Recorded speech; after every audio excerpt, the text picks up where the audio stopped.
Ibu-ibu, saudara-saudara kaum muslimin rahimakumullah. Pada pertemuan yang lalu sudah saya jelaskan bahwa hidup selalu berakhir dengan kematian. Apabila datang kematian menimpa seseorang, datanglah kiamat baginya. Itu yang disebut dengan kiamat kecil. Hakikatnya mati adalah perpindahan dari kehidupan di dunia ini menuju kehidupan di alam barzakh. Menunggu kita di alam barzakh sampai datangnya saat kiamat. Entah 10 tahun, entah 100 tahun, entah 1000 tahun, hanya Allah saja yang maha tahu. Adapun orang-orang beriman yang melakukan amal kebajikan dalam kehidupan di dunia ini, masa penantian yang lama di alam barzakh buat mereka sebentar saja. Tetapi bagi orang-orang kafir yang ingkar, yang tidak beriman kepada Allah, yang hidup di dunia cuma menumpuk-numpuk dosa, tentu penantian di alam barzakh akan merupakan waktu yang sangat lama. Bukankah dalam kehidupan kita waktu itu memang relatif? Contoh misalnya, bagi pemuda-pemudi yang sedang duduk asyik memadu cinta, waktu 4-5 jam saja rasanya cuma 4-5 menit. Tenggelam oleh keasikan. Tapi buat orang yang berbaring di rumah sakit, meratap di balik-balik apa itu tembok derita kata lagu, di balik dinding-dinding penjara, sehari bagai seminggu, seminggu rasa sebulan, sebulan boleh jadi rasa setahun. Penantian yang sangat lama. Kapan kiamat itu akan datang? Ini rahasia Allah. Jangankan kita yang orang awam, baginda Nabi sendiri tidak diberitahu oleh Allah kapan kiamat itu akan terjadi. Tetapi sungguh pun demikian, banyak hadis-hadis yang menjelaskan ciri atau tanda-tanda datangnya kiamat.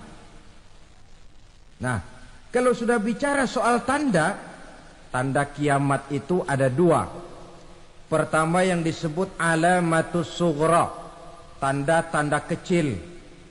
Ini waktunya masih ada tenggang. Ada yang dinamakan alamatul kubra, tanda-tanda besar. Artinya kiamat sudah diambang pintu. Apa tanda-tanda kecil dari datangnya hari kiamat itu? Misalnya kata Nabi, apabila ilmu sudah diangkat oleh Allah. Artinya apabila ulama sudah banyak wafat, minat orang belajar agama berkurang, lalu kebodohan nampak merajalela di mana-mana, zina dikerjakan secara terbuka, minuman-minuman keras jadi kebanggaan, itu termasuk di antara tanda-tanda kecil terjadinya hari kiamat. Apalagi misalnya iza waladatil ammatu rabbataha, apabila budak sudah melahirkan tuan. Apa maksudnya? Ada yang mentafsirkan apabila anak sudah bisa membudaki orang tuanya. Orang tua yang melahirkan dia, yang membesarkan dia, demi setelah si anak besar jadi orang berpangkat, bertitel, berharta, berkedudukan, jadilah orang tua itu budaknya. Sehingga sering dibilang kalau orang tua kaya, anak jadi raja. Tapi kalau anak yang kaya, orang tua sering jadi budak. Apalagi munculnya fitnah yang bergelombang.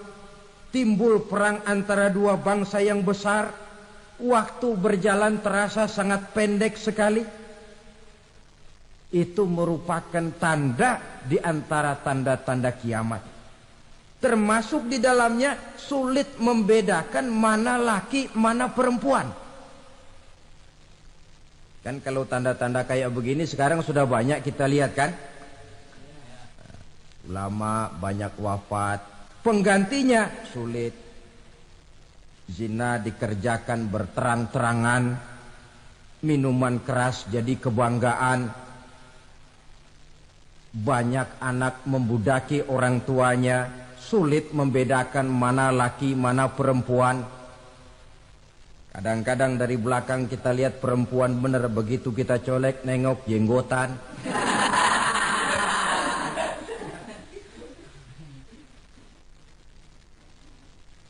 Ini termasuk tanda-tanda kecil. Masih ada tenggang sampai akan terjadinya kiamat itu. Nah, yang dimaksud dengan tanda-tanda besar, ini tanda besar artinya kiamat sudah di ambang pintu.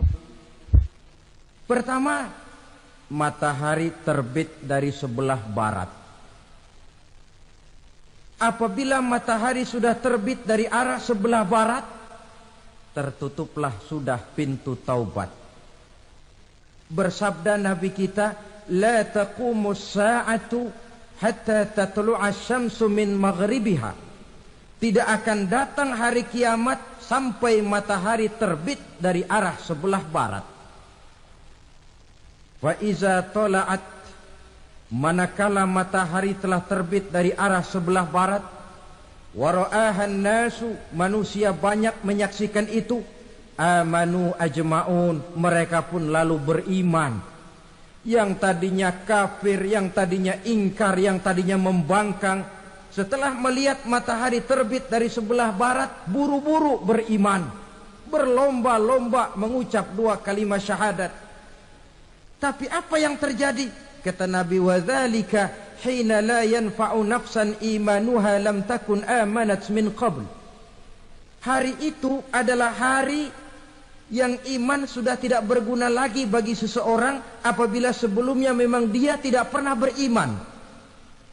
Au kasabat fi imaniha khaira, atau beriman tetapi tidak pernah melakukan kebajikan di dalam keimanannya itu. Hari yang sudah kasib, hari yang sudah terlambat, beriman tidak akan ada gunanya lagi. Ini pelajaran buat kita.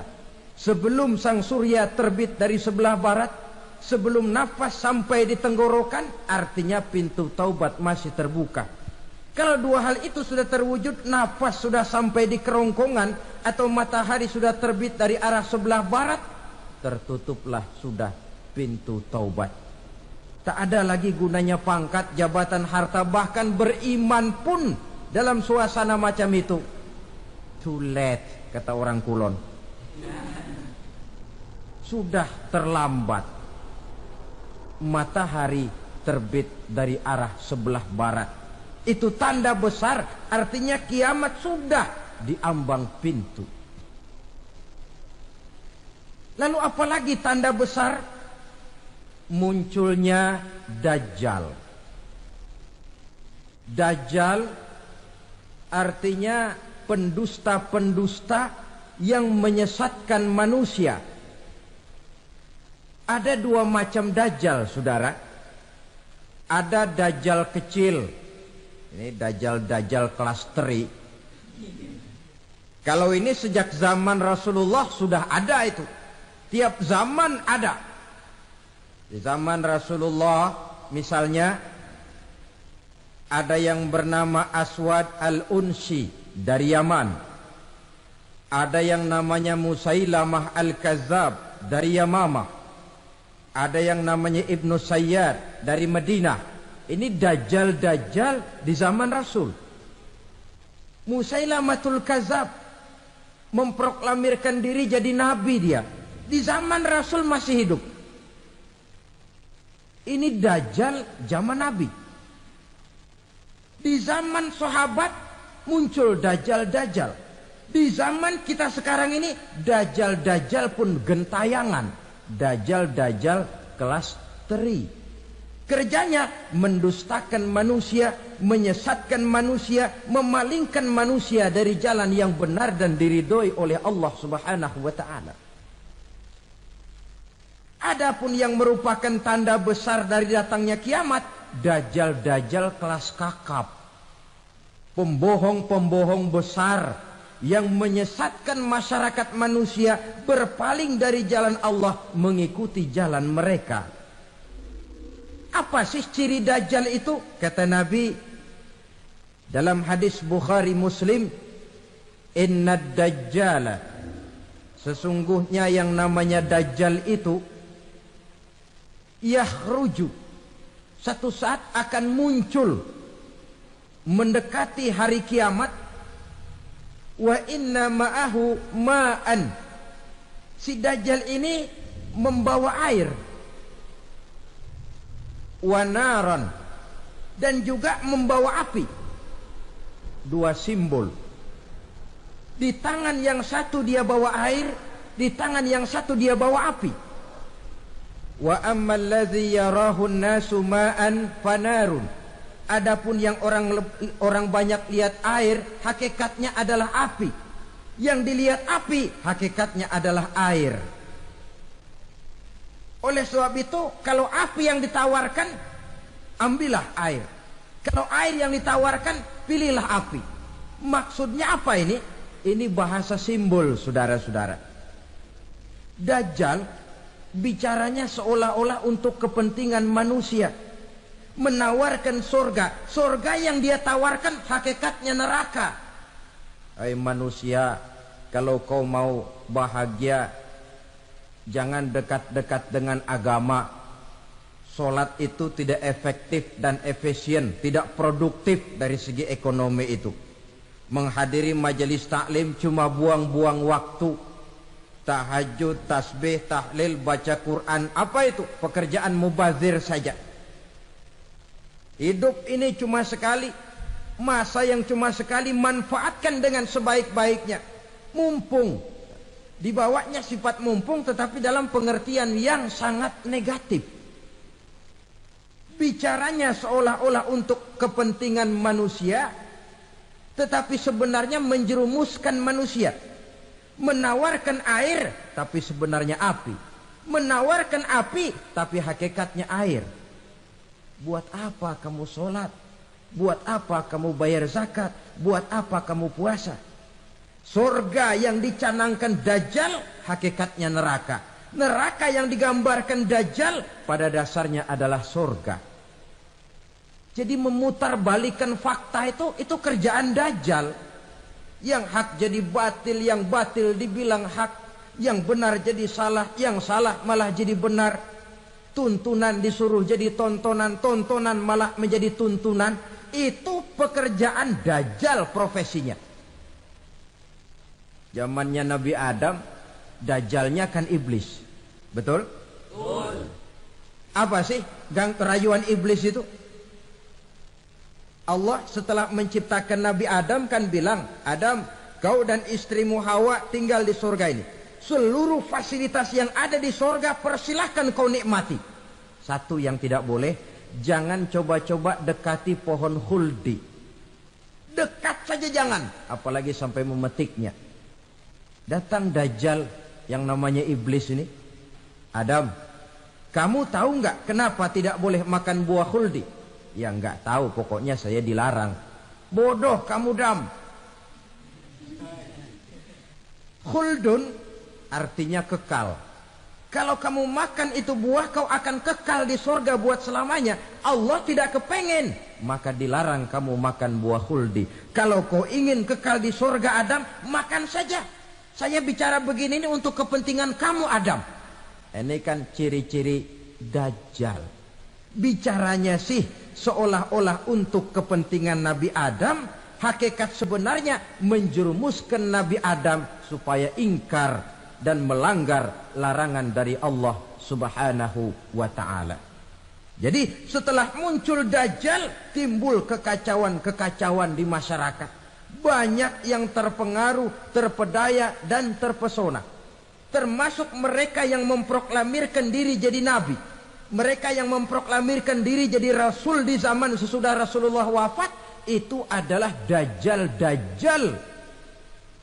Maka saya ingatkan, kalau di zaman kita sekarang ini ada orang ngaku jadi nabi, ada orang ngaku jadi rasul, biar bahasa Arabnya kental, Quran hafal, hadis ribuan hadis hafal, biar pakai serban sampai menyengser ke tanah, bahasa Arabnya fasih, tapi dia mengaku jadi nabi, jadi rasul, kita umat Islam wajib tidak percaya. Wajib untuk tidak percaya. Itulah dajjal-dajjal zaman kita sekarang ini. Tidak mustahil mereka datang mempengaruhi orang awam supaya berpaling dari Rasulullah, mengikuti mereka.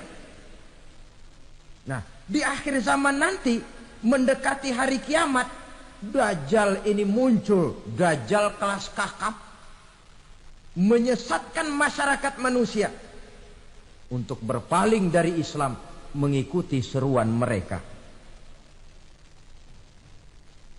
Apalagi di antara datangnya kiamat itu, tanda yang besar itu, turunnya Nabiullah Isa Al-Masih, putra Maryam.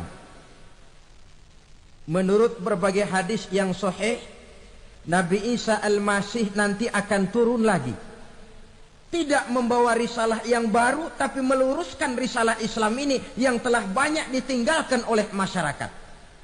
Bahkan ada hadis menjelaskan beliau akan membunuh Nabi, mematahkan kayu-kayu salib, lalu melaksanakan haji dan umrah mengikuti syariat Nabi Muhammad, bukan membawa agama baru.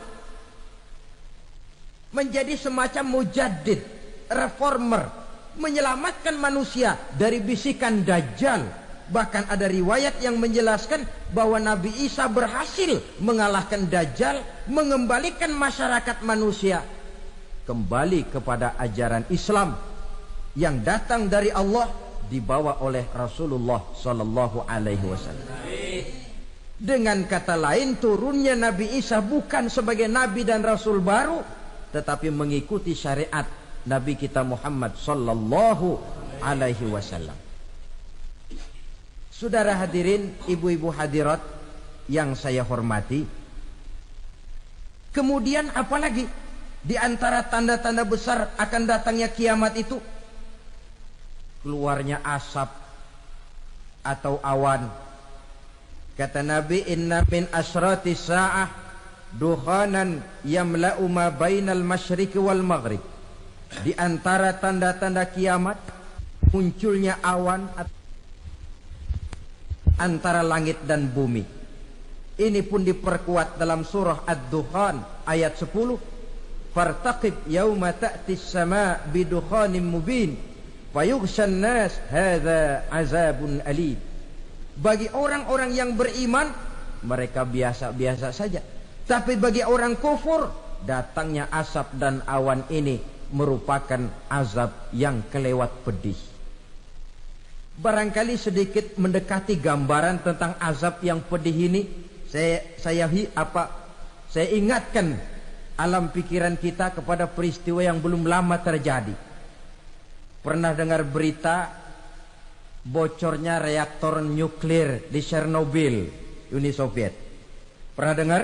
Nah, bocornya reaktor nuklir di Chernobyl yang mengakibatkan ratusan bahkan sangat mungkin ribuan nyawa. Cuma satu reaktor.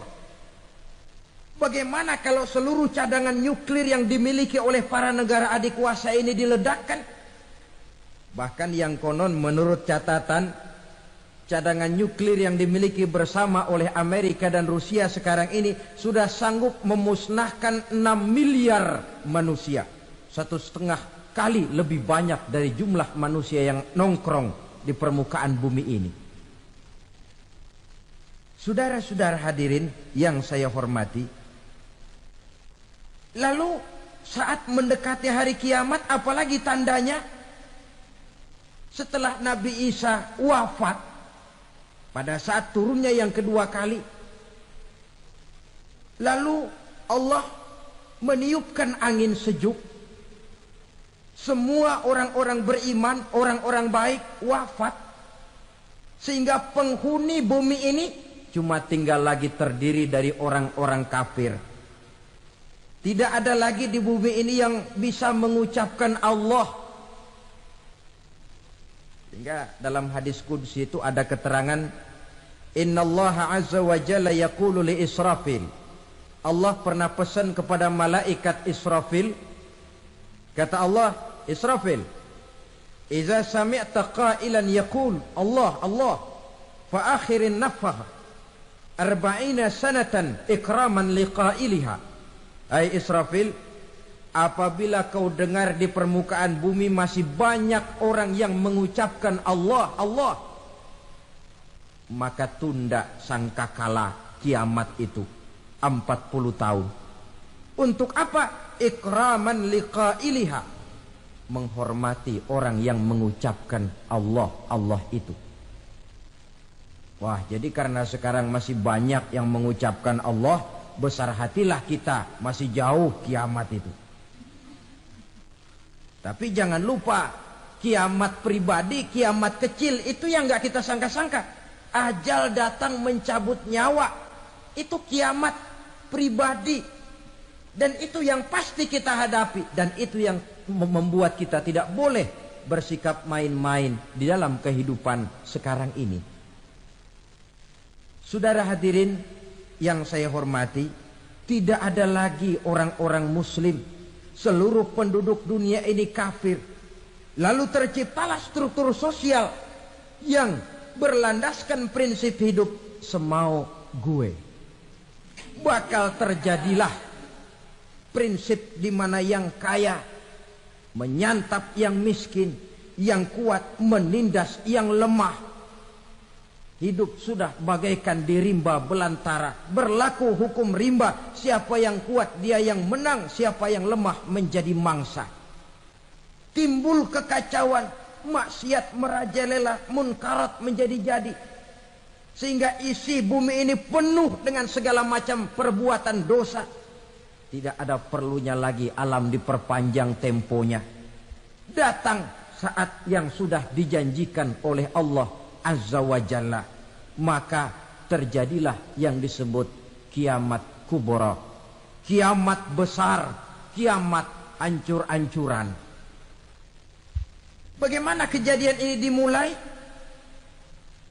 Dalam surah Az-Zumar ayat 68, Allah Subhanahu wa taala berfirman, "Wa nufikha fis-suri fasa'iqa man fis samawati wa man fil ardi illa man sya'allahu." Maka manakala ditiuplah sangkakala, terkejutlah seluruh yang ada di langit dan seluruh yang ada di bumi. Bila saat kiamat datang, Allah perintah malaikat Israfil, Israfil, tiup sangkakalamu. Ditiuplah sangkakala oleh malaikat Israfil. Yang akibat daripada tiupan itu, seluruh yang ada di langit, seluruh yang ada di permukaan bumi terkejut. Yang ada di langit siapa? Malaikat kan. Bayangin aja kalau malaikat kaget, apalagi kita. Terkejut seluruh makhluk yang ada di bumi, yang ada di langit mendengar suara sangkakala itu. Bunyinya tidak sanggup kita bayangkan dahsyatnya. Ledakan nuklir, ledakan neutron, belum apa-apa ketimbang bunyi sangkakala malaikat Israfil ini. Nah, lalu mendengar bunyi sangkakala ini, gemparlah makhluk, kacaulah alam. Bumi gempa, planet-planet bertabrakan, gunung meletus, air laut tumpah ke darat, angin topan bertiup, halilintar menyambar. Lalu semua yang bernama hidup mati total. Mati bareng tanpa persiapan. La haula wa la quwata illa billah. Saya kadang-kadang dalam tafakur bermohon, ya Allah, mudah-mudahan saya enggak nemuin kiamat beneran. Ngeri. Tidak bisa kita bayangkan macam apa suasana seperti itu. Allah saja banyak memberikan gambaran, misalnya Al-Qari'ah, wa mal qari'ah, wa ma adraka mal qari'ah. Kejadian yang menggemparkan. Tahukah kamu apa kejadian yang menggemparkan itu? Yauma yakunun nasu kal farasil mabsus wa takunul jibalu kal ihnil manfus. Pada saat itu manusia berterbangan bagai kupu-kupu. Gunung berterbangan seperti kapas ditiup angin. Gunung saja macam kapas, konon lagi manusia. Kematian total, mulai semut sampai gajah mati. Jin mati, iblis mati, malaikat mati. Malaikat saja mati. Saudara hadirin yang saya hormati, kematian total yang tanpa persiapan. Orang bilang, Pak, kalau mati bareng begitu yang repot malaikat maut dong ya. Cabut sana, cabut sini. Itu kalau menurut logika kita, mestinya begitu menurut logika. Tapi logika juga yang nggak perlu serepot itu. Sebab untuk mematikan listrik di wilayah DKI, di wilayah Jakarta, nggak perlu tiap rumah didatengin, matiin, ya lama. Cukup dari kantor pusatnya saja PLN, tekan satu tombol, gelaplah seluruh Jakarta. Saudara hadirin yang saya hormati, kematian total. Lalu setelah kematian total, planet-planet juga mati, dalam arti tidak bergerak dan beredar. Angin mati, dalam arti tidak bertiup. Air mati, dalam arti tidak ada riak gelombang. Pokoknya semua mati. Kullu nafsin za'iqatul maut. Semua yang bernafas mati. Dalam ayat lain, kullu man 'alaiha fan. Semua yang ada di permukaan bumi fana. Yang kekal cuma Allah Subhanahu wa ta'ala.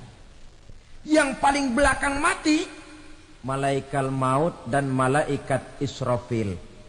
Tapi mati juga sesuai dengan janji Allah.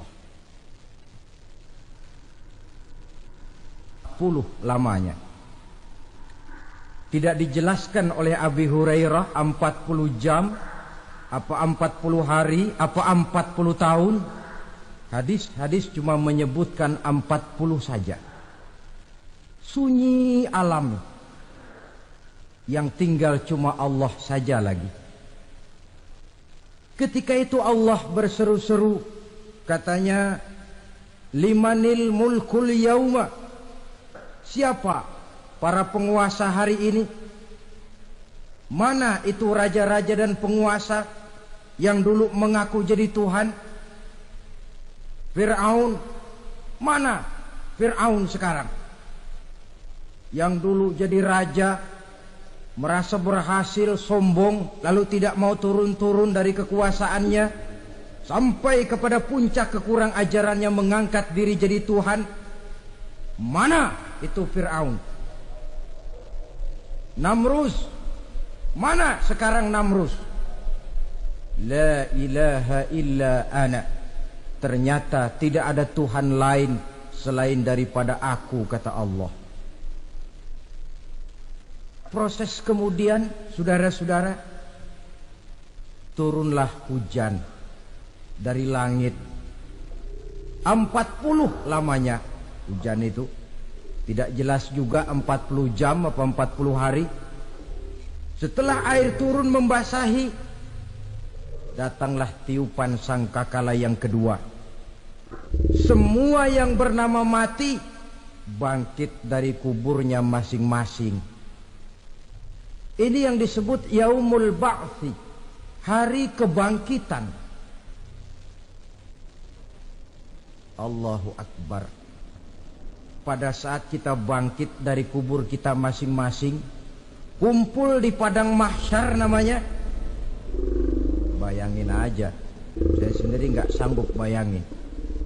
Manusia sejak zaman Adam sampai zaman kiamat kumpul bareng di tempat sama. Berapa banyaknya itu?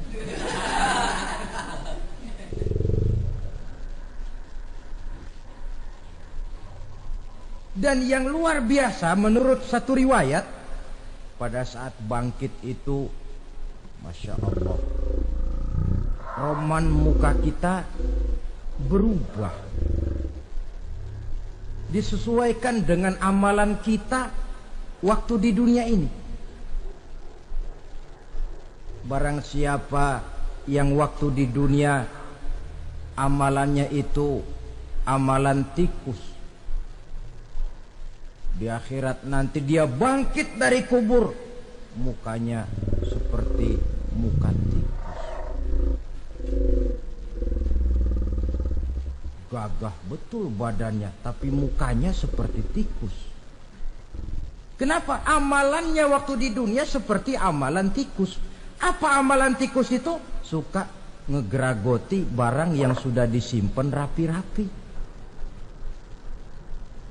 Orang sudah simpan uang rapi-rapi, simpan perhiasan rapi-rapi, digeragoti oleh tikus. Maling-maling, pencoleng-pencoleng, koruptor-koruptor. Itu nanti di akhirat nanti kita lihat mukanya seperti muka tikus. Oh ini waktu di dunia suka nyolong, mukanya seperti muka tikus. Barang siapa yang waktu di dunia ini amalannya itu amalan macan, dia akan bangkit nanti mukanya seperti muka macan. Apa amalan macan? Macan itu amalannya menang-menangan. Orang yang mau menang saja nggak mau mengalah. Coba lihat di hutan. Kenal hutan nggak?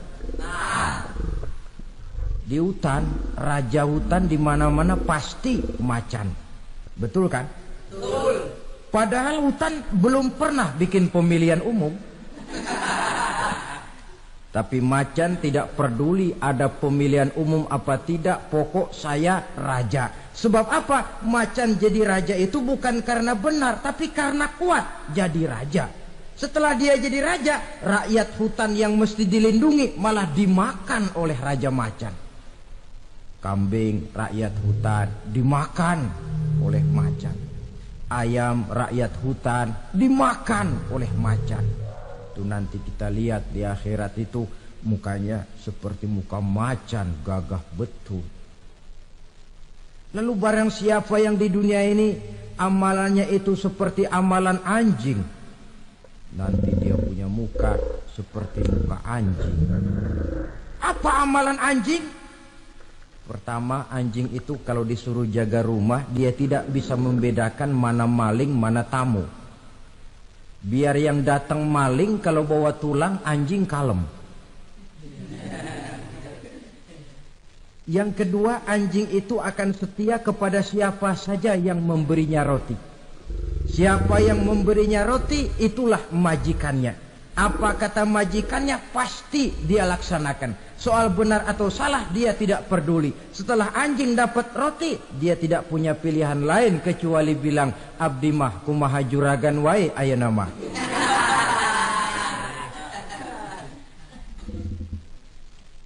Saudara hadirin yang saya hormati, berkumpul di padang mahsyar, tiap orang sibuk dengan persoalannya masing-masing. Matahari waktu itu didekatkan oleh Allah. Panas luar biasa. Ada yang saking panasnya itu mencucurkan peluh keringat sampai sebatas mata kakinya. Ada yang keringatnya sampai sedengkulnya. Ada yang keringatnya sampai sepusatnya. Ada yang keringatnya mengalir sampai sebahunya. Ada yang kelelap oleh keringatnya sendiri, sementara orang di sampingnya nggak apa-apa. bergantung lagi amalan dia waktu di dunia ini. Saudara-saudara, sebagian orang dalam kepanikan padang mahsyar berombong-rombong datang mereka menghadap Nabi Adam. Ya Adam, anta abal bashar. Hai Adam, Tuhan adalah bapak moyang manusia. Kami sebentar lagi akan disidang, dimintakan pertanggungan jawab. Tolonglah kami, hai Adam. Kata Nabi Adam, jangankan nolongin sampean, saya sendiri tanggung jawab di hadapan Allah ketika dulu tidak boleh makan khuldi, saya serobot. Sudahlah, urus diri masing-masing saja, nafsi. Begitu kata Nabi Nuh, begitu kata Nabi Ibrahim. Tiap orang bertanggung jawab sendiri-sendiri. Ketika itulah saudara-saudara, nikmatnya menjadi umat Nabi besar Muhammad sallallahu alaihi wasallam. Sebab apa? Walaupun menurut abjad kita ini umat paling belakang, kan paling belakang kita ini toh, karena Nabi Muhammad adalah nabi akhir, tapi akan dihisap lebih dulu, lewat di atas sirat lebih dulu, masuk surga lebih dahulu ketimbang umat-umat belakangan. Ketika Rasul mendekati ajal, beliau tanyakan itu kepada malaikat Jibril.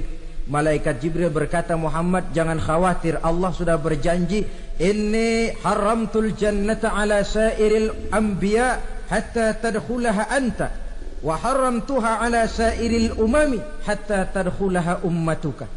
Surga aku haramkan buat seluruh nabi kecuali kalau engkau Muhammad sudah masuk ke dalamnya, dan surga aku haramkan buat seluruh umat kecuali kalau umatmu Muhammad sudah masuk ke dalamnya. Logikanya, walaupun menurut abjad kita umat paling belakang, bakal dihisap paling dulu, lewat di atas sirat paling dulu, masuk surga paling dulu, kalau mampir ke neraka juga paling ya resiko. Jangan mau enaknya aja paling dulu. Saudara hadirin yang saya hormati, setelah masa kebangkitan itu jangan dikira begitu bangkit langsung diperiksa. Masih menunggu menanti ribuan tahun perhitungan padang mahsyar untuk sampai kepada proses yang disebut yaumul hisab, hari perhitungan. Seorang demi seorang bakal dipanggil. Bayangkan saja, kita se-RT saja di absen, kadang-kadang perlu waktu lama. Ini manusia sejak zaman Nabi Adam sampai datang hari kiamat, satu demi satu disidang di hadapan Qadhi Rabbul Jalil. Status sosial copot sudah waktu itu. Yang pernah jadi hartawan di situ tidak lagi kelihatan kehartawanannya. Yang pernah jadi jenderal tidak lagi dipanggil jenderal. Yang ustadz tidak lagi dipanggil al-mukarramnya. Seluruh status sosial selesai. Dipanggillah kita seorang demi seorang menghadap Qadhi Rabbul Jalil. Bagaimana proses penghisaban itu? Pertama, proses tanya jawab. Di antaranya ada hadis menyatakan, lan tazula qadama 'abdin yaumal qiyamah hatta yus'ala an arba'i khisalin. Besok di hari kiamat tidak akan bergeser telapak kaki seorang hamba sampai dia ditanya lebih dulu tentang 4 persoalan. Tentang ilmunya. Kemana ilmu itu diamalkan? Tentang umurnya. Di mana umur itu dihabiskan? Tentang masa mudanya. Kemana masa muda itu dipakai? Tentang hartanya. Dari mana harta itu didapat dan kemana harta itu dibelanjakan. Ini termasuk proses tanya jawab. Jadi kalau istilah pengadilan dunia, nama Fulan bin Fulan. Kamu waktu di dunia diberikan umur panjang untuk apa? Pernah mengalami masa muda, kemana kau habiskan masa remajamu? Kau diamanahkan ilmu, dengan apa ilmumu kau amalkan? Kau diberikan harta, dari mana harta kau dapat, kemana kau belanjakan? Tak seorang pun yang bisa mungkir Sebab apa? Dikala itu yang menjadi saksi bukan orang. Yang menjadi saksi adalah seluruh anggota badan kita. Tangan bicara, kaki jadi saksi terhadap seluruh amalan yang pernah kita kerjakan pada saat kehidupan di alam dunia ini. Selesai proses tanya jawab, lalu diperlihatkan buku catatan kita waktu hidup di dunia ini. Jangan lupa Allah itu menyiapkan 2 superkomputer kepada kita. Sebelah ditempelin sebelah kanan, yang sebelah tempelin di sebelah kiri. Komputer itu namanya Raqib dan Atid. 2 malaikat yang apabila baik kita lakukan, refleks saja akan menulis kebajikan kita. Jahat kita kerjakan akan tertulis. Catatan itu nanti diperlihatkan kepada kita.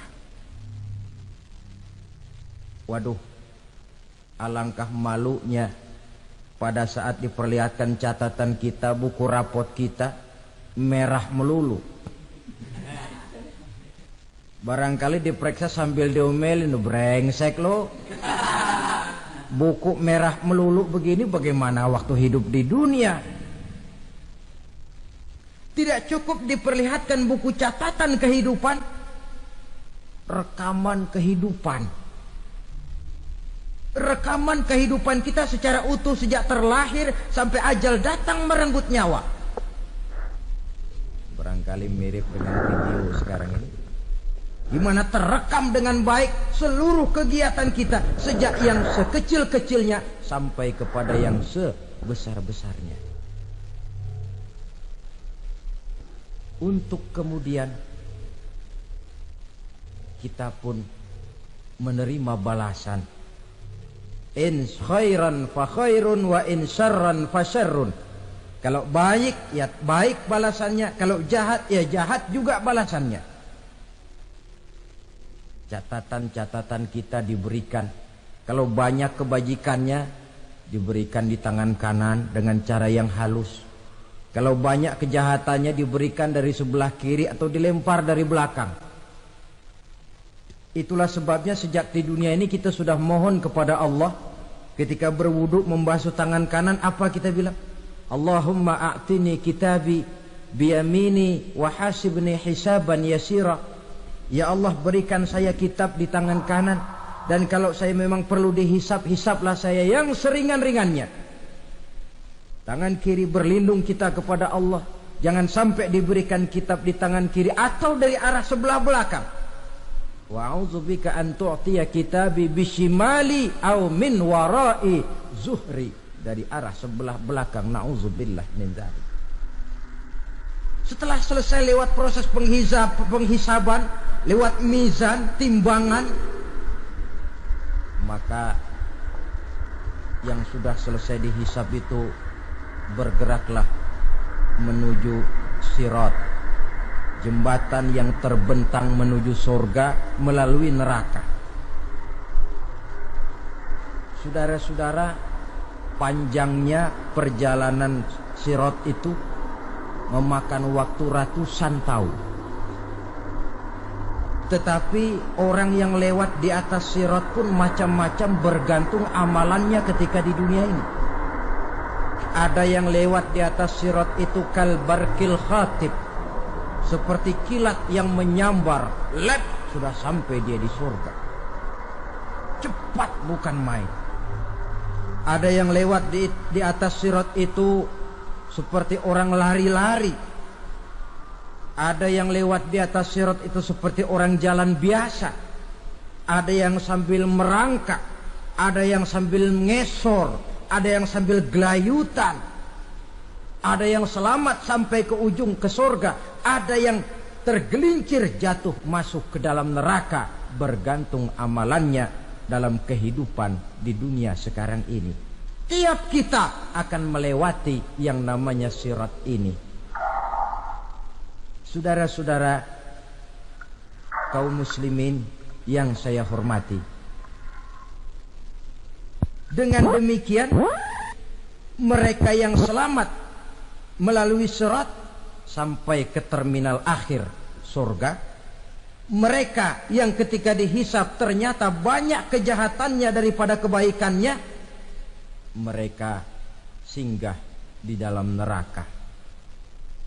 Nah, adapun orang-orang yang beriman, menurut ayat Quran dan hadis Nabi, itu nanti ada bermacam-macam.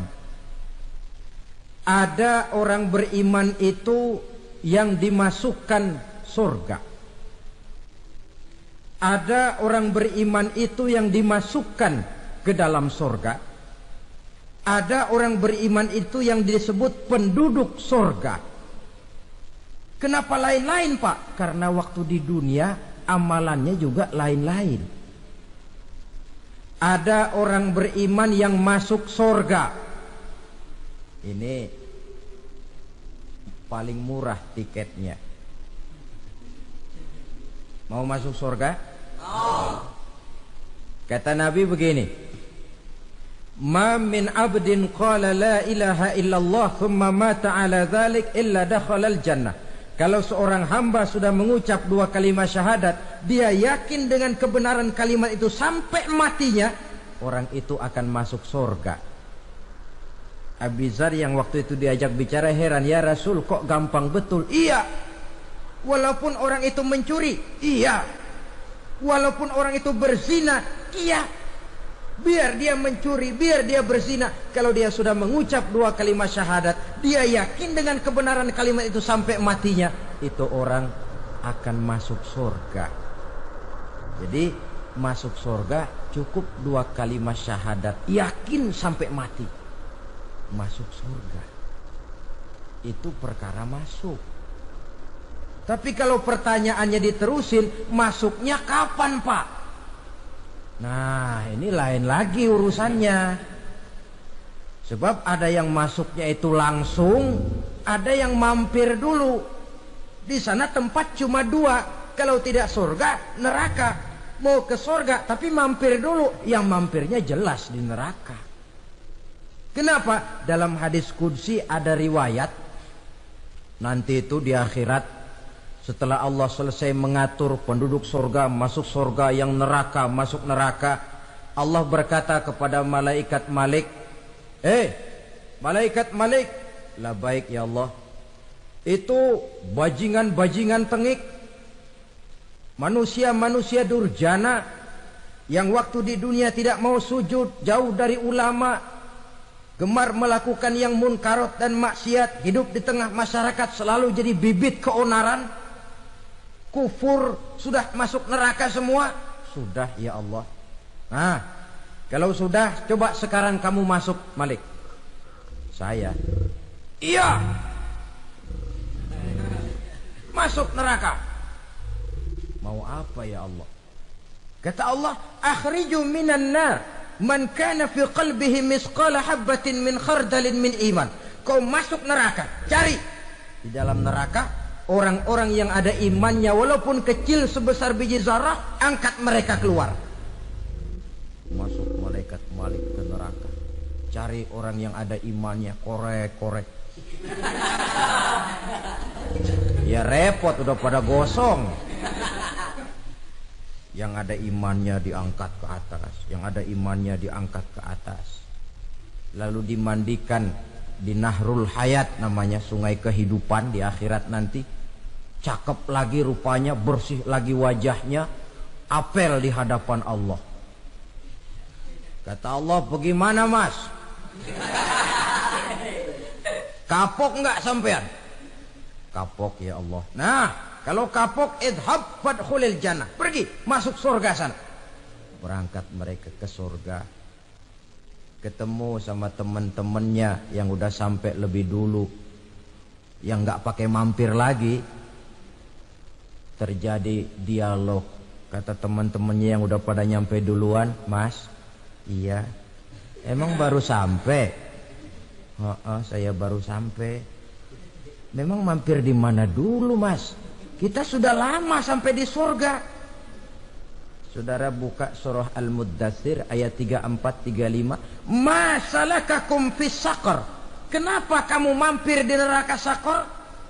Qalu lam naku minal musallin Mereka menjawab, kami mampir di neraka Sakor mas, gara-gara dulunya kami waktu di dunia tidak pernah sholat. Tidak pernah sholat? Tidak pernah. Kan rumahnya dekat masjid. Cuma dekat doang mas. Sholat mah enggak saya. Enggak pernah ngasih makan fakir miskin. Enggak pernah hadir di majelis taklim. Pendeknya enggak pernah melakukan kebajikan. Maka saya pun mampir di neraka Sakor. Untung betul saya punya iman mas sedikit. Waktu hidup di dunia dulu saya pernah mengucap 2 kalimat syahadat. Sekali-kalinya waktu mau kawin. Masya Allah. Untung saja kawin. Kalau nggak kawin polos.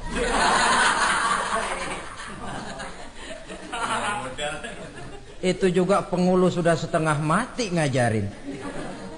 Asyhadu alla, asyaduaan, asyaduaan.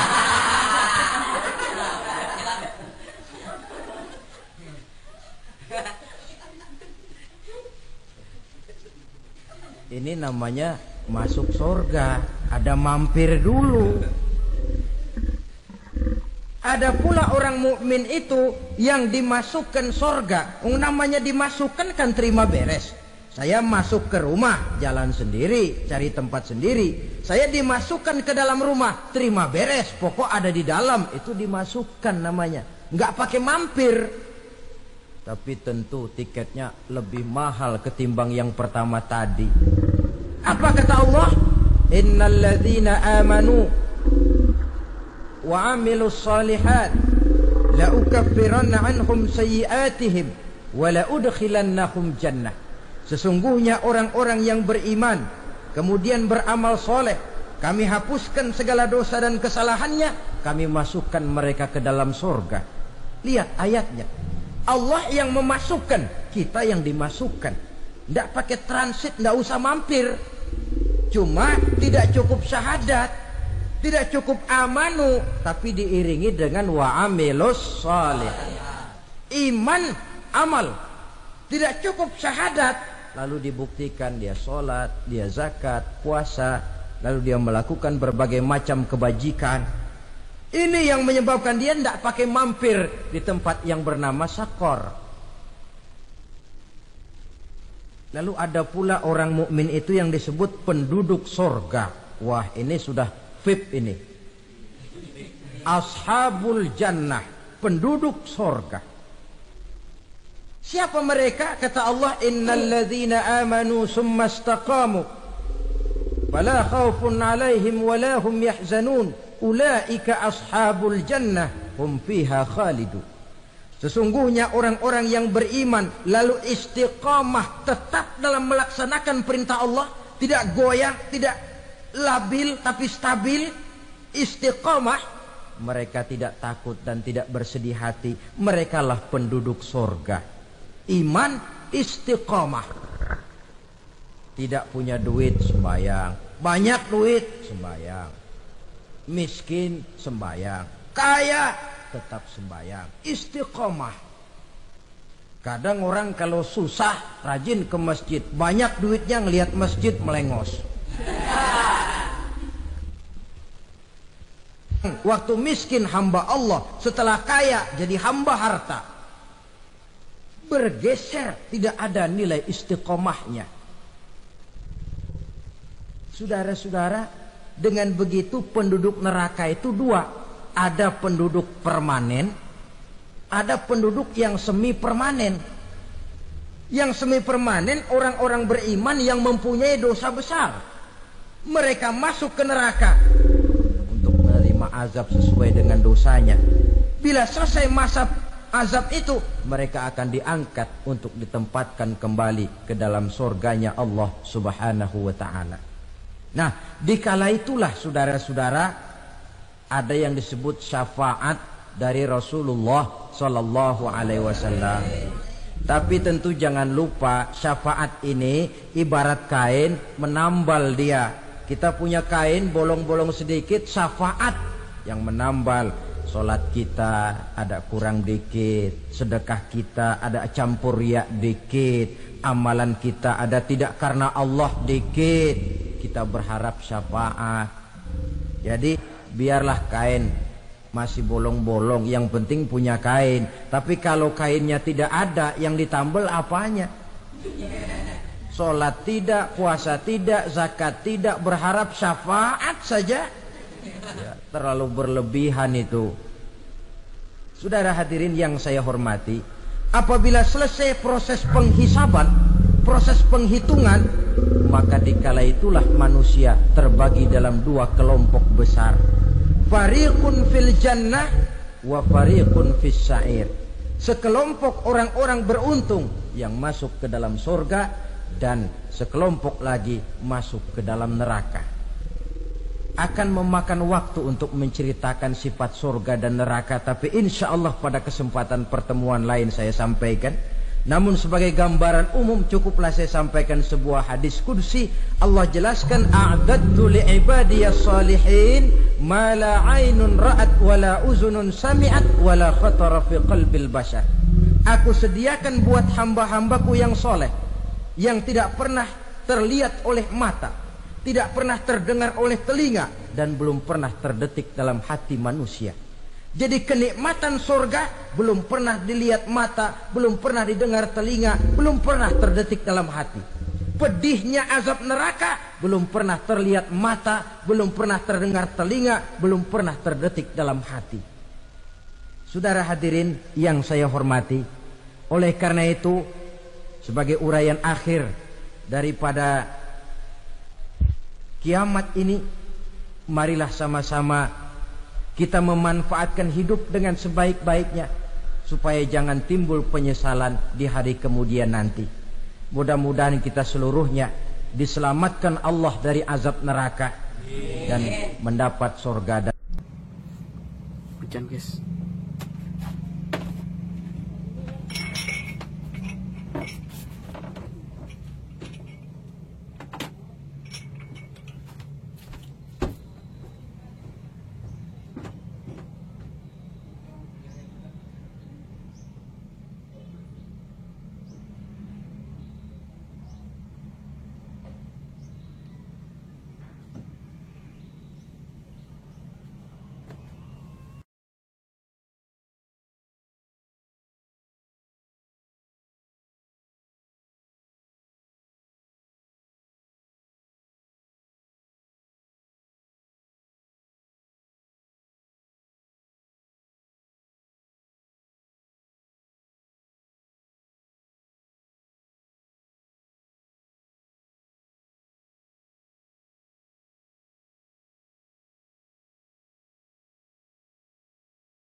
habis hujan guys.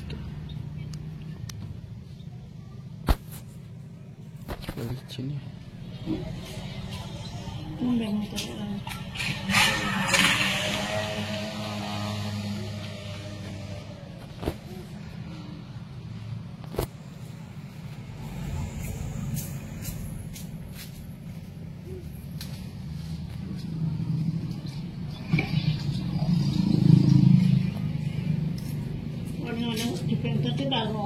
Apa? Yang dia gedang itu. Hah? Hanya masih di desa. Hanya masih di ini apa? Di masih saru dengannya dia deh. Dia deh. Kalau ditukup itu dia deh. Capa lu ketas ini. Tadi capa lagi. Itu lain nukupit itu paling. Nggak, udah mentetesi belum? Mana tuh? Udah mentetesi aja.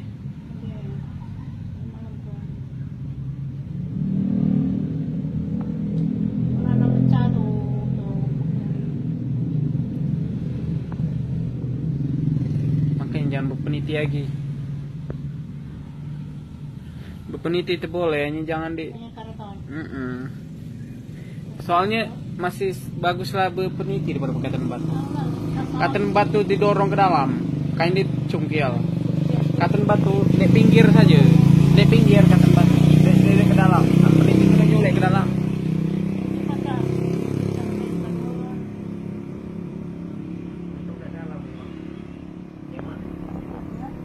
Itu nggak dalam.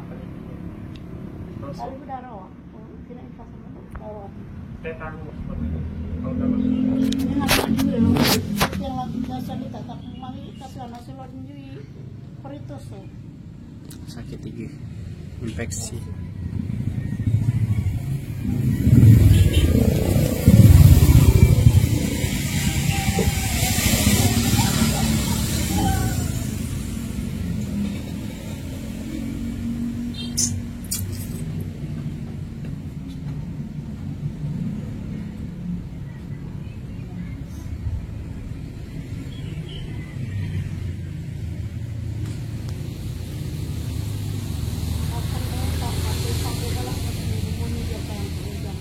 Gaduh, berkepang. Makan tadi.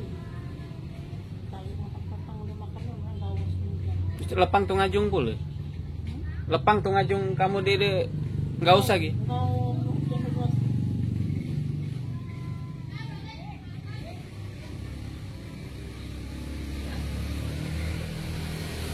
Dua SMA bocil itu tuh. Kok jadi nggak pikir tamat. Adanya siapa sih ini? Yang rumahnya deket Jaka tahu Jaka nggak? Belakang rumah Didit Ria ya? Ria bukan sih namanya itu yang rumahnya gerubuk tengah-tengah itu kayak. Didit ini bukan? Iya. Oh itu nggak tahu lu warna musik. Hah? Ria anjir. Heeh. Iya kakaknya itu yang saya maksud. Yang mana Blaki Ji? Oh iya, Blaki. Yang kakak kelas apa tuh? Bukan nama tadi adingnya kok yang kutanya kata namanya, nama yang bukan nama yang itu yang kutanya kata nama kakaknya tadinya lah kan? Iya. Udah nikah.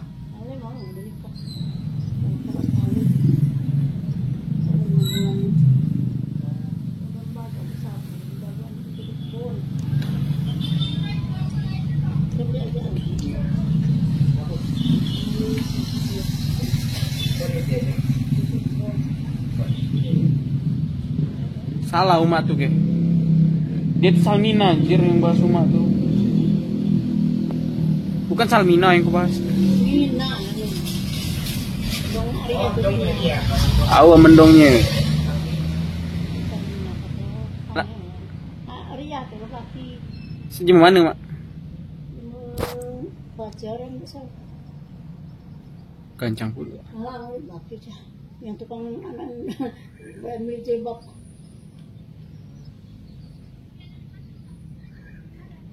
Dia masih berani ngatain deh. Suwon nih. pakai titik. Nah.